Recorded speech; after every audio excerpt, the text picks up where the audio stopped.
En fait, peut-être que c'est beaucoup plus compliqué que ce que tu pensais.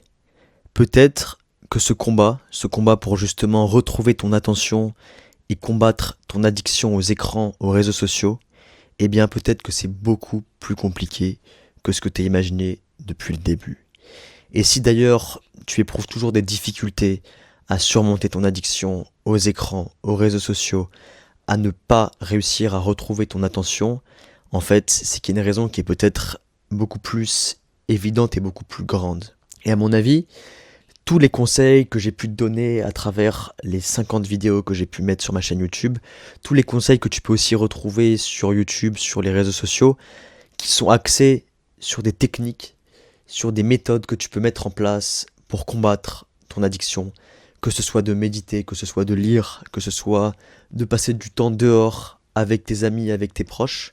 En fait, là où ça va peut-être atteindre une limite, c'est que toutes ces techniques, elles vont pas remettre en cause le système des réseaux sociaux, des écrans en profondeur. Et c'est justement quelque chose que je voyais récemment, que j'ai lu dans un livre qui s'appelle Stolen Focus, que je te recommande d'ailleurs de lire. Et dans ce livre, l'auteur évoque un concept qui s'appelle l'optimisme cruel. Et ce fameux optimisme cruel, c'est quelque chose que tu connais très certainement, c'est quelque chose qui a d'ailleurs émergé notamment avec lorsque le phénomène d'obésité est apparu aux États-Unis, dans les pays occidentaux, et maintenant avec le problème d'attention qui touche absolument tout le monde, peu importe où tu es sur Terre.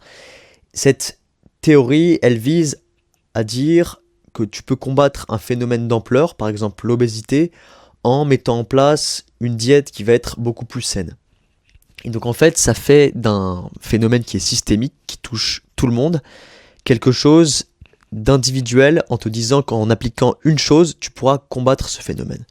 Sauf que cet optimisme cruel, qui à la base part en effet d'un bon sentiment, il va être cruel parce qu'en fait, il va pas forcément être très efficace, parce que tu vas justement implanter quelque chose de bien précis, d'individuel sur un phénomène généralisé, ce qui fait que ça va être souvent voué à l'échec.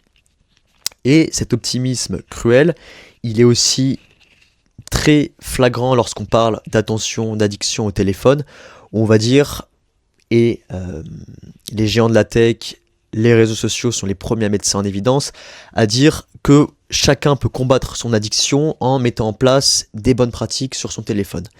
Par exemple, le mode ne pas déranger qui est présent sur à peu près, je pense, tous les smartphones, les limites de temps sur les applications, le fait que tu puisses même voir ton temps d'écran, comme je le fais d'ailleurs très régulièrement.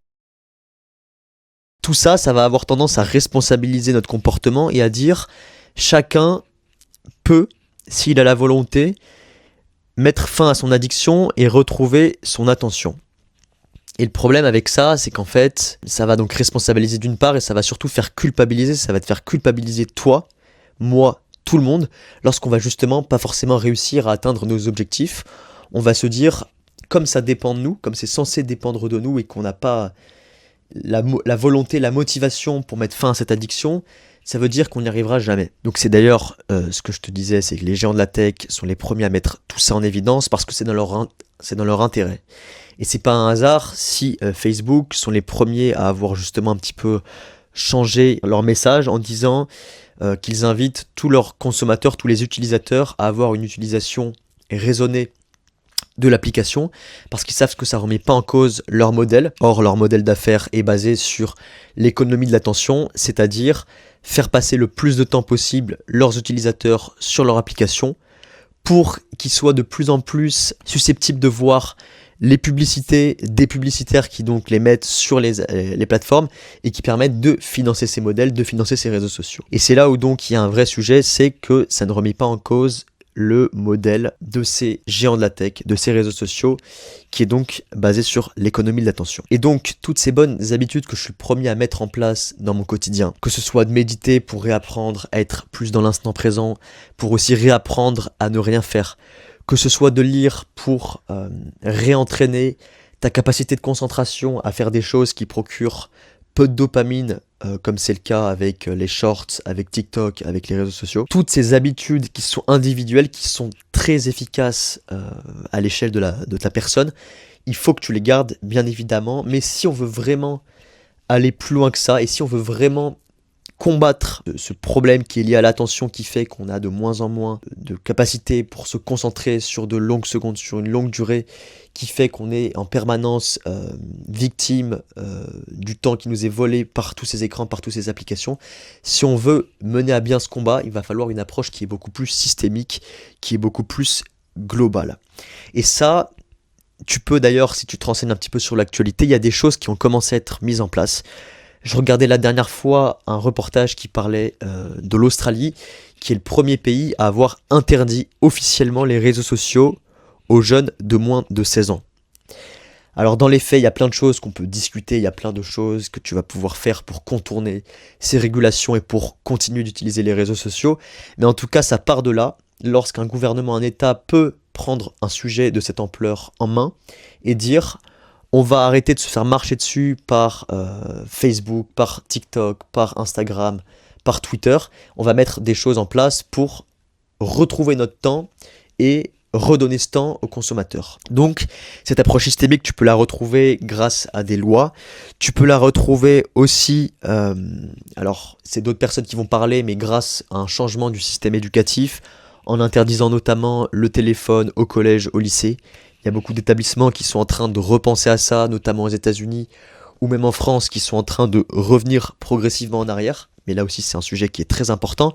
Et comment aussi transmettre, comment partager ce message, partager ses convictions pour qu'on soit le plus nombreux possible à être sensibilisé à cet enjeu. Il y a, ce qui est fantastique, c'est l'utilisation de ces réseaux sociaux justement, mais pour transmettre des messages qui sont importants.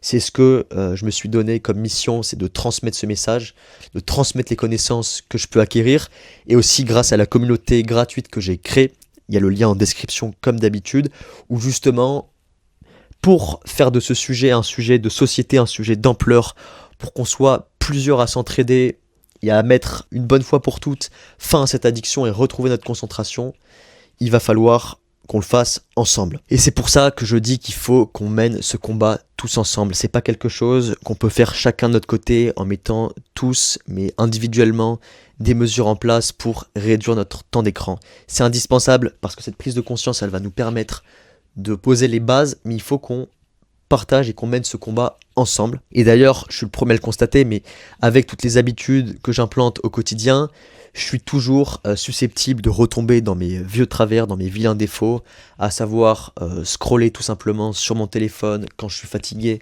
quand j'ai rien à faire. J'ai beau avoir mis plein de choses en place, utiliser des applications pour limiter mon temps d'écran, limiter l'utilisation de certaines applications. J'ai beau supprimer tous les réseaux sociaux sur mon téléphone, il reste des moments où je vais retomber dans ces vieilles habitudes. Il y a aussi avec les autres écrans, avec les ordinateurs, etc. Donc l'important, c'est vraiment de mener ce combat collectivement pour, une bonne fois pour toutes, réinventer notre utilisation, réinventer notre relation avec les écrans, avec les téléphones, avec les réseaux sociaux. Parce que je ne suis pas quelqu'un qui est anti-technologie, je sais à quel point on doit et on est maintenant contraint de vivre avec tout ça. Je suis aussi conscient de toutes les bonnes choses que tous ces appareils nous procurent. Et justement, pour pas être contre ça, je pense qu'il faut revoir notre utilisation de tous ces écrans, de tous ces appareils. C'est ce que je souhaite, c'est remettre en cause le modèle de ces géants numériques, remettre en cause le modèle de YouTube, remettre en cause le modèle d'Instagram qui sont basés sur l'économie de l'attention. Et donc de se dire que peut-être que ces applications doivent revoir leur fondement même pour arrêter de nous voler notre temps. Je sais, voilà, comme je te le disais, que ça va pas me venir que de notre part. Il faut aussi que ces géants de la tech fassent un effort. Elles le feront pas toutes seules. Et donc si on arrive à faire passer ce message et à leur montrer qu'on a besoin de récupérer notre temps, qu'on est conscient de l'importance et de la gravité de ce phénomène, il faut qu'elles remettent en question, qu'elles revoient tout leur business model. Et ça, si ce message il peut toucher des gens qui ont plus de pouvoir que moi, que ce soit des instances publiques, des instances gouvernementales qui peuvent mettre en place des régulations, qui peuvent faire des choses. Je suis pas le premier à évoquer le sujet, mais il y a du monde qui commence à se mobiliser pour justement mener ce combat, mettre fin à cette addiction généralisée, cette addiction de masse, mettre fin à ce vol permanent de notre temps et de notre attention. J'espère que ce message il va te toucher, qui va te faire aussi réfléchir. C'est l'objectif de cette vidéo. J'espère que tu vas pouvoir partager ce message, peut-être en partageant cette vidéo, en la regardant avec des proches, pour aussi faire ce message un phénomène d'ampleur et que ça fasse petit à petit bouger les choses. Comme je te le disais en début de vidéo, lien en description qui redirige vers ma communauté gratuite Esprit Libre. Justement, l'objectif de cette communauté, c'est avant tout de faire de ce combat un combat d'ampleur, qu'on soit plusieurs à se mobiliser là-dessus, plusieurs à se renseigner sur la question et plusieurs à vouloir faire passer ce message, le message qu'on veut récupérer notre temps et notre attention. On se dit à la semaine prochaine pour une nouvelle vidéo.